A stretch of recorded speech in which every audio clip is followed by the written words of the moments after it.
Hi there! Ito yung continuation nung galing kami sa Opus Mall and dito kami kumain sa Centro Artista. Bandang Libis na to and it's a restaurant with an art exhibit sa loob. O diba? Kaya na-amaze ako at yung anak ko naman sobrang tuwang-tuwa kasi sobrang hilig niya sa mga paintings. So may duration lang daw yung mga paintings and after that duration, nagpapalit ng another set of paintings. So nung nagpunta kami, ito yung mga naabutan namin. And may mga prices na rin yan, yung iba naman QR code. Kasi pag nagustuhan nyo yung painting, yes, pwede nyo siyang bilhin.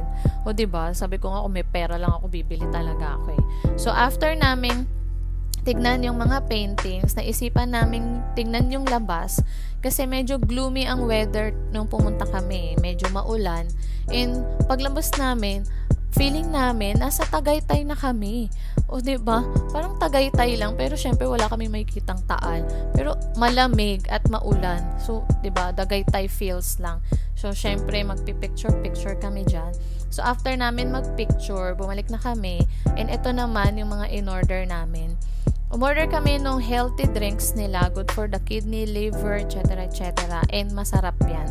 And ito naman in-order yung mga kasama ko. Nag-chop suey sila kasi namimiss na daw nilang maggulay-gulay. Umorder din sila ng pork binagoongan which is sobrang sarap daw nito. Kasi guys, hindi ako mahilig sa bagoong. Pero ito yung in-order ko, ang kanilang kaldereta na which is grabe. Grabe talaga, ang sarap. Pagka nag-crave talaga ako sa kaldereta, dito ako babalik eh. And syempre, for the kids, umorder sila ng chicken. Alam niyo mga kids, lagi lang naman chicken. And since gloomy nga yung weather, umorder din kami nitong lugaw. O, diba? Ang sarap din yan kasi malasa. And for our dessert, ito, umorder kami ng turon. Turon!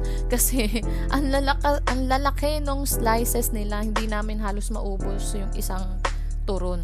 And for the kids, ang walang katapusang chocolate cake nila na lagi namang in-order nila for the desserts. So, may nakita pa akong bibingka na syempre in-order natin yan. Malaki siya guys sa totoong buhay. And naghati-hati pa nga kami sa isa dahil hindi na namin kaya. Ang bigat niya sa tiyan. So, all in all guys, masarap lahat and definitely babalikan namin tong restaurant na to. So, yun lang naman guys and thank you for watching again and again. Ge. Bye!